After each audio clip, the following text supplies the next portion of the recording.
Why don't we jump right into the headline topic today, which is that the USB Implementers Forum is changing the branding again. I just want to give a shout out to GD Felt over on the forum, longtime member, first time poster. I actually don't know if you're a longtime member. First post on the forum in 2019. Okay, so why don't we go through some of what has led up to this moment. In 2019, not a longtime member, the USB IF implemented the following name changes. They took USB 3.0, which was pretty self-explanatory. Pretty straightforward. You get it. It's the first one. It's USB 3. You had your USB 1 and 1.1. Okay, that was the slow one. Then you had your USB 2. Okay, that was the fast one. Then you had your USB 3. That was the faster one. Okay, easy. Good. Yep. Okay, they renamed USB 3.0, which was good, to USB 3.1 Gen 1, which is bad. Okay. They renamed USB 3.1, which was, I don't even remember now. Was that the one that was like 10 gigabit? I don't remember what the differentiation I don't remember anymore. But that got renamed to USB 3.1 Gen 2. Then later, it was actually renamed to 3.2 Gen 2. And then USB 3.2 got renamed to USB 3.2 Gen 2 by 2. The group sought to make things easier for consumers by recommending to vendors that they label products not by their specification name, but by super speed USB followed by the max speed. Which, in my opinion, pretty bad. Okay. Not bad? Yeah. Okay. So for example, with that guidance, USB 3.2 Gen 2 by 2 would become super speed USB 20 gigabit per second. Okay, so now the USB IF is recommending that vendors just drop the super speed.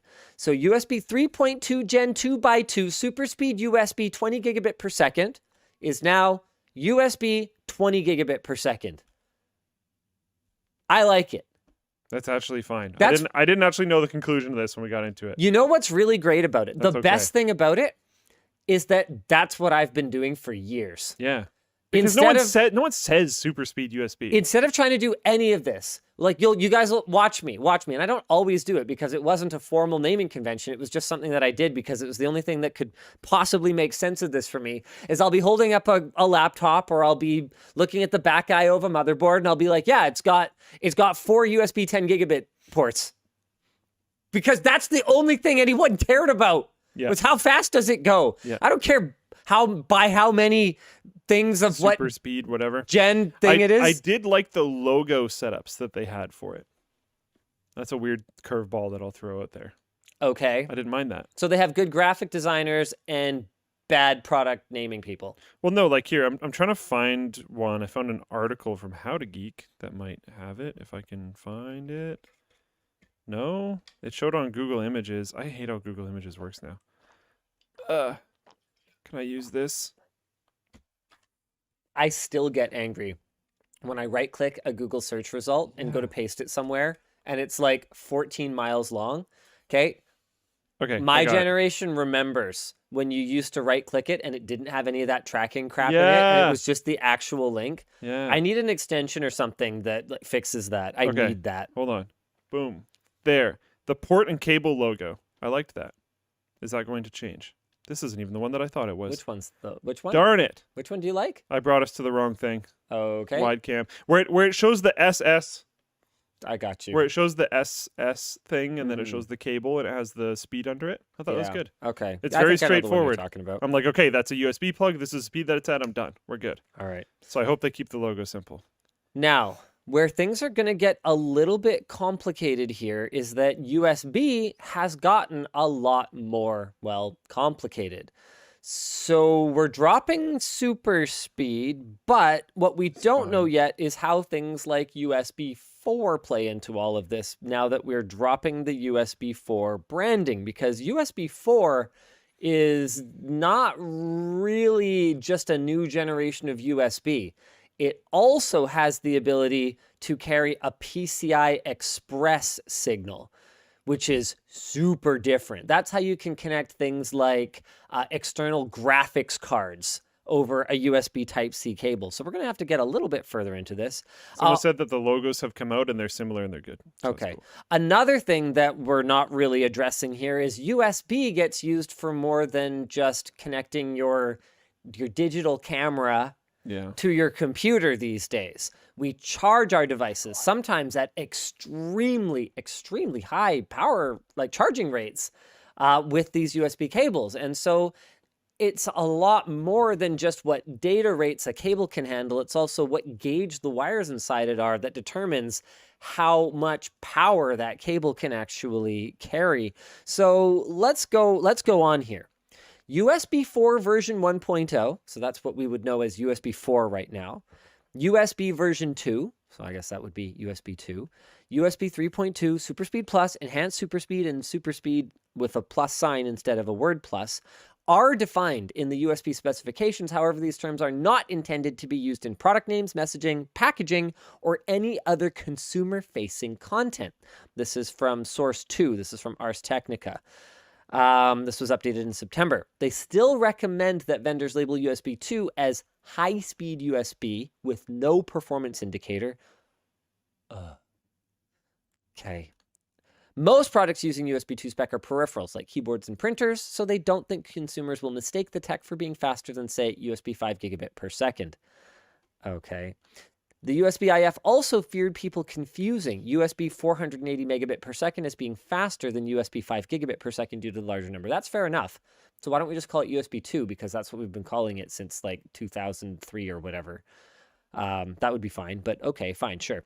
For USB-C cables, they now recommend packaging and logos that show both maximum data transfer rate and power delivery. That's excellent. That's actually really good. I'm down with that. But the USB-IF's guidelines do not specify other capabilities like Intel Thunderbolt support, whether a cable is active or passive, or if it allows PCIe tunneling, which is, in my opinion, the most differentiating thing about USB 4. According to USB-IF president and COO, consumer study groups showed that most consumers only care about the highest data performance level a product can achieve or the highest power level. But that is fucking stupid. No offense. Because PCI Express tunneling is something that the average consumer wouldn't understand to tell you that they care about. That's your entire job, is creating branding and messaging that helps people understand the value of it. And just because you've been doing this speed-based marketing and branding for so long and people understand it well and tell you that they want to know about it, doesn't mean that there aren't other important aspects of the specification that must be communicated. Yeah. Dumb. Yep. And the USB-IF never talked to us again. Man, Have they talked to you at all? I don't know. Yeah. I don't know. But Yeah. man, Yvonne would tell me to be a lot nicer. I'm sorry. I didn't mean to say it's dumb, and I didn't mean to say that you were an idiot and that you're bad at your job, or I don't know. Did I say that? You did now. Well, no, I don't mean, think you said any of that before. look, the point is that I disagree respectfully, and I'm sure that you're really good at the other things that you do as president and COO of USB-IF, and Yeah. I'd love to work together sometime.